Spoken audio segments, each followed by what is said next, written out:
Alright, magandang araw sa inyo.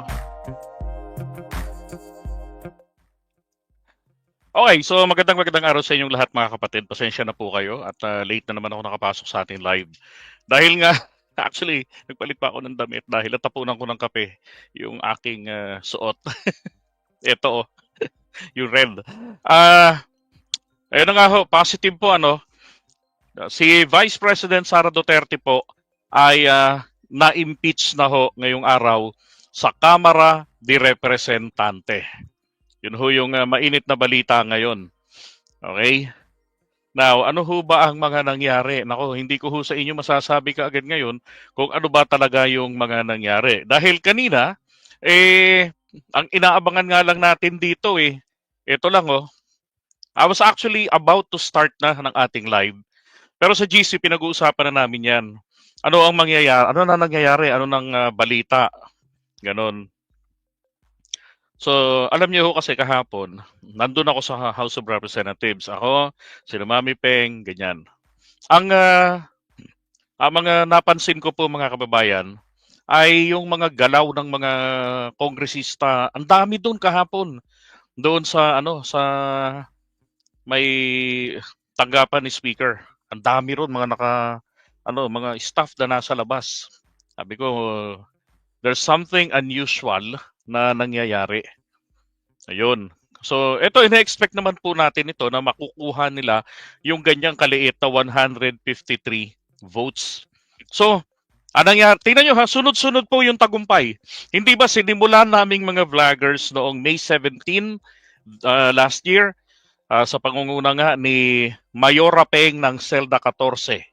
Okay, shoutout kay Mayora Peng. Kilala niyo ho po ba si Mayora Peng ng Selda 14? Oh, si Mami Peng. Okay.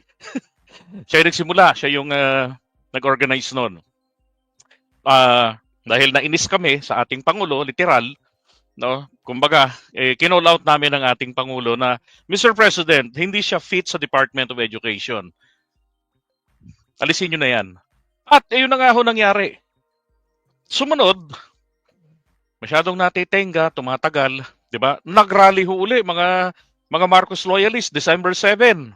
Ganun din. Oh. Tapos sinundan ito ng magkadikit na rally. Medyo konti lang talaga dumalo yung rally ng namin ng mga vloggers at saka ng Bunyog.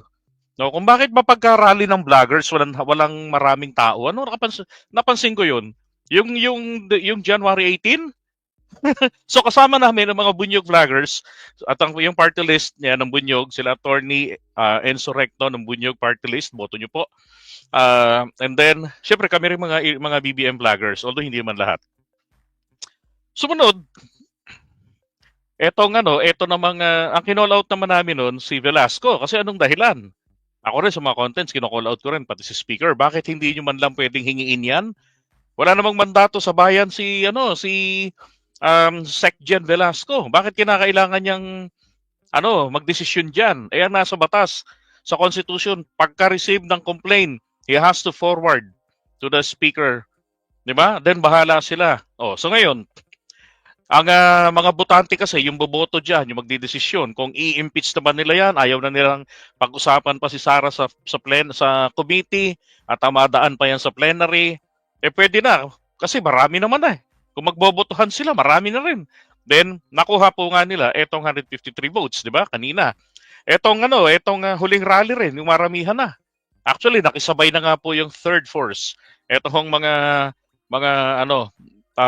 muling bumabangon ng mga dilawan, ng mga komunista, yung sanib puwersang dilawan at komunista, yung mga nagrally doon sa EDSA Shrine, na pilit na pinagsusumiksikan ng mga DDS.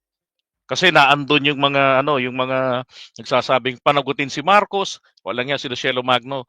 Wala naman, mga komunista yung ganong klaseng narrative Walang hindi sasabihang hindi pa panagutin So ngayon, yung rally na yon, hindi man ito milyon-milyon, pero syempre, alam niyo naman, maraming mga kababayan tayo na nag-aabang din diyan sa impeachment na yan. At yan ang pinaka-legit na rally. Rally ng mamamayan na hindi naman po ito inutusan, di ba? Umabot na po ngayon ng 230 ang pumirma. Ibig sabihin, totoo po yung sinasabi namin sa inyo noon. Actually, nakwento ko na to sa inyo, si Trillanes, nung nakakwentuhan ko, di ba? Nung nag-sorry ako sa kanya, first meet up namin noon, then kunento niya sa amin, sa kamera, kayang-kaya ang 200 votes. 250 to 200 votes. Oh. Tapos si Mami Peng kahapon, kanina, naka-receive ng phone call mula sa isa sa mga kapwa namin BBM vloggers na, Mami Peng, pala si, nga, basta siya naka-receive ng phone call na ngayon na nga raw po talaga ibabagsak ng mga kongresista. Nakaabang lang sila diyan sa diyan lang sila nakaabang sa i-forward ni Velasco. Natenga kasi sa kanya dahil wala namang batas na kailangan hintayin niya yung fourth impeachment complaint. Sabi ko nga, papaano kung mga kakampi pala yan ni Sara? At yan delaying tactic nila. Di pa paano na, ubus-ubus na ang oras, di ba? Ngayon, eto ho nga, breaking na to, kani-kanina lang to, bago tayo magsimula, wala pang kalahating oras, naka 153 votes sila, pero ngayon, umabot na po ng 200 mahigit. Okay? Sabi 201, hindi ho, umabot na po ng 230. Ito po yung pinaka ayan. Okay, umabot na ng 230 votes. Ngayon, ito kasi, nung kanina, kinakalkal ko yung Twitter, hinahanap ko talaga. So, suppose ni Vivian Gula, meron pong nagaganap doon sa Kongreso nga na, na pamisa. Okay, sabi, House Assistant Majority Leader ng Tingog Party List Representative Jude Asidre attends the mass organized by movers and supporters of the impeachment complaints against Vice President Sara Duterte. Doon yan sa ibaba, sa People's tawag doon. Basta yun na yun. Yung pinagdadausan ng Quadcom. Yan. And then, sa balita rin ho ng Impact Leadership. Ayan sabi rito, the House of Representatives impeached Vice President Sara Duterte on Wednesday, February 5, after securing 153 signatures. More than one-third of its members advancing the impeachment process to the Senate for trial. Okay? So yun. Actually, marami pa yung balitang ganyan. So sinunod ko lang yung proseso ha. Na pag kayo nakatanggap ng balita o kaya naman nakatanggap balita, di ba? Mainit ang balita, hindi agad-agad kung baga scoop ibabalita agad na hindi. Hanapan natin muna ng mga katugma ng mga artikulo na meron na bang nagbalitang ganyan. Actually kanina etong DCRH parang nag-delete pa nga hindi nyo pa ho yan makikita ngayon sa Google. I-Google niyo, hindi nyo pa yan makikita. Pero ito na nga sa Twitter kanina, chinek ko sa Twitter, talagang confirmed na nga po. Okay? Sabi ni Rob Ratz, diyan na makikita lahat ng bank accounts. Correct. Yan, di ba, Leticia? Salamat sa Diyos. House Bill number 116. As of today, February 5, 2025. The Secretary General will please respond. Mr. Speaker, as of the present, the total number of members of the 3rd District of by Representative 2024.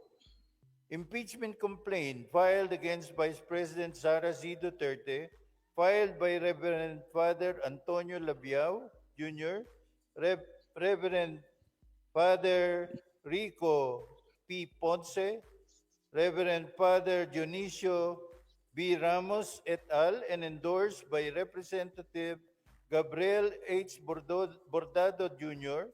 of the 3rd District of Camarines Sur, and Representative Lex Anthony Chris A. Colada of the AMBIS OWA Party List on December 19, 2024. Majority Leader. Mr. Speaker, today as provided for in our additional reference of business, a verified impeachment complaint against Vice President Sara Zimmerman Duterte has been filed by at least one-third of all the members of the House of Representatives on February 5, 2025. Mr. Speaker, for the record, may we inquire from the Secretary General the total membership of the House as of today, February 5, 2025. The Secretary General will please respond. Mr. Speaker, as of the present, the total number of members of the House of Representatives is 306. The Majority Leader is recognized. Mr. Speaker, may we inquire from the Secretary General how many members of the House verified and swore before him the impeachment complaint? Secretary General, please respond to the query of the Majority Leader. Yes, Mr. Speaker. Pursuant to Section 14, Rule 4 of the Rules of Procedures, in impeachment proceedings, the total number of House members who verified and swore before me this impeachment complaint is 215 House members. Hmm. The Majority Leader is recognized. Mr. Speaker, may we know what is 1/3 of the total number of the members of the House? The Secretary General will please respond. Mr. Speaker, 1/3 of the total number of members of the House is 102. The Secretary General has responded to the query of the Oh, Majority 102 Leader. ang Majority Leader is recognized. 1/3. Mr. Speaker, for the record, in consonance with the Constitution on Article 11 on accountability of public officers, particularly Section 3, Paragraph 4, and pursuant to Section 14, Rule 4 of the Rules of Procedure in impeachment proceedings, which provides as follows. Section 14, endorsement of the complaint resolution to the Senate. A verified complaint resolution of impeachment filed by at least 1/3 of all the members of the House shall constitute the articles of impeachment. And in this case, the verified complaint resolution shall be endorsed to the Senate in the same manner as an approved bill of the House. Considering that the Secretary General has certified that at least 215 members of the House of Representatives have verified and swore before him the said impeachment complaint against Vice President Sara Zimmerman Duterte, and consistent with our rules, I move that the Secretary General be directed immediately to endorse the same to the Senate. There is a motion to direct the Secretary General to immediately endorse to the Senate the impeachment complaint, having been filed by more than 1/3 of the membership of the House, or a total of 215 members. Is there any objection? The chair hears none. The motion is approved. The Secretary General is so directed. The session is suspended. Yon. Franz Castro.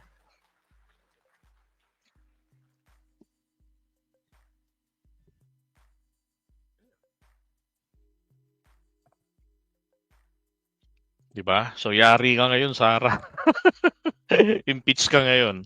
Alam niyo, kung tutuusin, kung hindi ho nag-rally-rally pa yung Iglesia ni Cristo, wala ho sanang mga susunod pang mga rally na katulad nung ginawa ng yung Session is resumed. nung katapusan. The Majority Leader is Lang ganun. recognized. Mr. Speaker, in accordance with Section 16, Rule 6 of the Rules of Procedure in impeachment proceedings, I move to elect the following members of the House of Representatives as prosecutors in the trial on the impeachment complaint filed against Vice President Sara C. Duterte. Representative Jervil Jinky Beatrix Luistro. Representative Romeo M. Acop. Representative Ramon Rodrigo Gutierrez. Representative Joel R. Chua. Representative Raul Angelo Gil Bongalon. Representative Loreto B. Acharon. Representative Marcelino C. Libanan.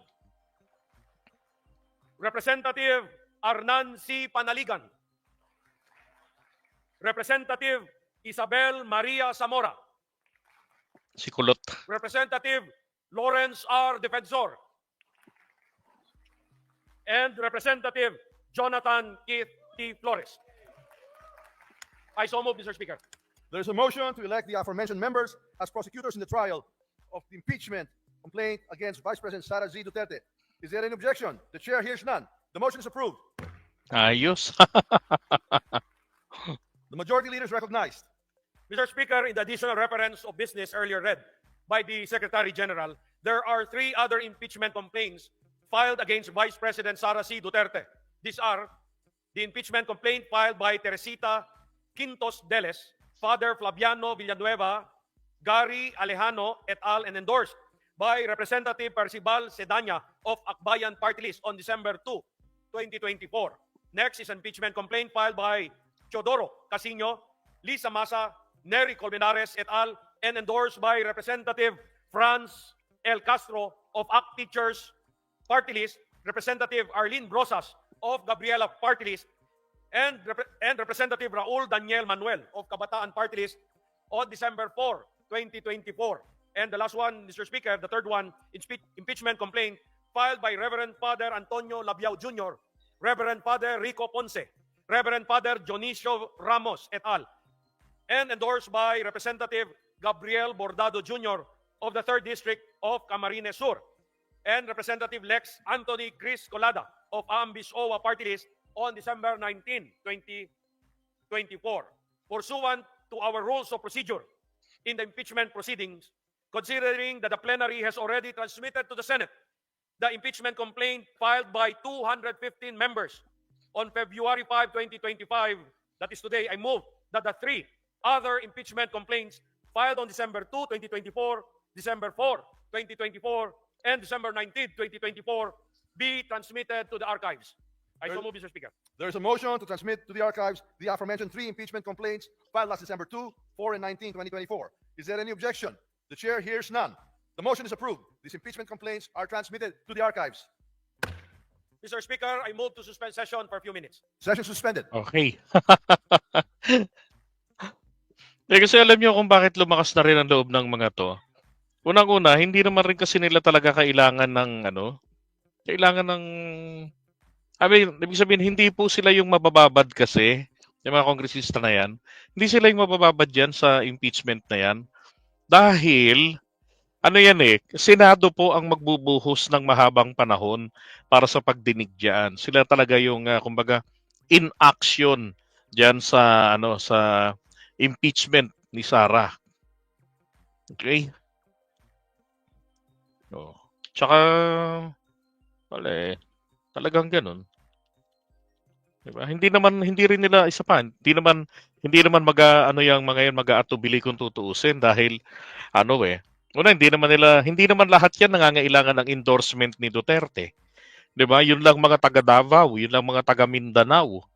So, ang nangangailangan ng endorsement kahit papaano may konting lakas pa rin sa Mindanao. Kumbaga nakakatadyak pa. Kumbaga, 'di ba? Pero hindi na masakit. Pero yung mga kongresista sa malalayong mga lugar na walang kinalaman ng Mindanao sa kanilang buhay, politika, then pwede silang magdesisyon ng buong laya. Ang problema lang kasi rito nung nakaraang mga linggo, inantala sila nito ni Secretary General Velasco. Diba? Itinenga yung impeachment imbis na pinadala na kay Speaker. Sabi ko nga sa nakaraang content, hindi ba pwedeng gawin ni Speaker ito na hingiin na sa Secretary General? Dahil unang-una, nakasalalay sa pag-forward sa kanya ang kilos nitong impeachment. 'Di ba? Yung mga boboto sa impeachment na yan, naka-ready na, nasa 200 mahigit, 250, ganyan. Ngayon, ang pumirma sa impeachment is more than the 1/3. Again, naka 100, ilan lang yun, kailangan lang, 105, 103. Di ba? Ang nakuha nila ngayon is 215 ang nakuha nila dyan. Ngayon, kung alam ko na, sasabihin po ng ibang mga vloggers dyan mamaya, ito ay minadali, ni-railroad ito. Mga kapatid, this is actually a railroaded impeachment. Okay, linawin ko lang. Railroaded impeachment ito. Bakit ito railroaded impeachment? Sa kagustuhan na rin po ng mga mambabatas. Hindi na ho nila hinintay pa na na dumaan pa ron sa committee, mag-hearing pa, hindi na. Ang kailangan may legitimate kasi naman na mga pamamaraan na maipadala na agad. And besides, hindi naman po kasi ang committee ang maghihiring, didinggin si Sara, hindi ganoon. Hindi naman sila magdidesisyon din ng base sa mga ebidensya, ganyan. Hindi na Diba? So parang useless. It's waste of time kung pababayaan pa na dumaan pa sa committee, gagawa pa ng mga hearing-hearing, ganun, committee report, tapos dadalhin pa sa plenary pag naaprubahan, then ang plenary ang mag-a-approve, and then yung prosesong madali kaninang nakita natin in just few minutes lang, fast forward ko lang ng 50%, dahil babagal na magsalita, nakakaurat, madaling matatapos, di ba? So, since ito ay kinakailangan lang naman nila dyan sa Kamara de Representante, na akusahan si Sara base doon sa impeachment complaint sa kanya, tapos doon ipadala na yan sa Senado, di ba? Mabuti ngayon, umaksyon na sila hanggat na meron pang natitirang panahon. Di ba? Yun nga lang, affected yung kanilang campaign period dyan sa mga senador. Ipaka nyo si Velasco. Nagpakatenga-tenga sa inyo. And sabi nga ni Joy Rock, the Senate should do their jobs properly. I agree. 'Di ba? Dapat nilang trabahuin ito, duty bound sila. Mahiya naman si Robin Padilla na nauna lang nagsabi na ang desisyon niya ay not guilty agad si Sara kahit wala pang president na pipresentang ebidensya sa harapan niya. 'Di ba? So palagay ko dapat diyan kay Robin, huwag nang sumali sa botohan. Automatic yan, abstain na siya o kaya resign. Walang kwenta. Maano ba naman na kahit na not guilty niya si Sara dyan, maano ba naman ang sabihin man lang niya, di ba, na para professional ang dating, bilang senador, hindi bilang sanggano, sige, titingnan natin yung mga ebidensya na ilalatag ng prosecution o namang gagaling sa kabilang kampo sa Kongreso. Di ba dapat ganun lang? Then saka po tayo magdidesisyon kung ano ang ating magiging hatol sa kanya. So, ganun lang dapat, di ba? And after all, whether we like it or not, kahit na halos lahat na ng bumoto kay Robin, ayaw na sa kanya, wala tayong choice. Di ba? Kung hindi tanggapin na siya ang senador. Mabuti na lamang po, marami silang senador. Kaya again, huwag nyo nang dagdagan ha. Tama na yan. Yung senador na yan. Okay? So, buyers po muna. Kaya nga Diba? Buyers muna ha. Kita-kits ulit tayo mamaya. Thank you.